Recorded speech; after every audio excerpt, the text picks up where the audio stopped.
آج ایک بہت افسوسناک خبر سامنے آئی ہے۔ خبر کے مطابق ایک والد کا کہنا ہے کہ آئس کریم کھانے کے بعد ان کے معصوم بیٹے کی طبیعت اچانک خراب ہوئی اور وہ اس دنیا سے چلا گیا۔ اسی واقعے میں گھر کے چند اور افراد کی طبیعت بھی خراب بتائی جا رہی ہے اور ان کا علاج جاری ہے اور خود وہ والد اس میں شامل ہیں۔ اللہ تعالیٰ اس معصوم بچے کی مغفرت فرمائے، اس کے والدین کو صبر جمیل عطا فرمائے اور تمام مریضوں کو مکمل شفا نصیب فرمائے، آمین۔ دیکھیں، ہمیں اس واقعے سے یہ سبق ملتا ہے کہ زندگی کا کوئی بھروسہ نہیں، ہر وقت اللہ کو یاد رکھیں، اپنی دعاؤں کا اہتمام کریں اور کھانے پینے کی چیزیں ہمیشہ بھروسہ مند جگہ سے خریدیں۔ اگر کسی چیز سے طبیعت خراب محسوس ہو تو فوراً ڈاکٹر یا ہاسپٹل سے رجوع کریں۔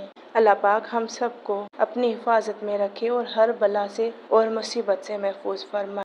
آپ سب سے بھی دعا کی درخواست ہے کہ ان کے لیے آپ بھی دعا کریں کہ جن کی طبیعت ابھی خراب ہے، اللہ پاک ان کو بھی صحت عطا فرمائے، ان کو بھی مکمل صحت کاملہ عاجلہ عطا فرمائے، آمین۔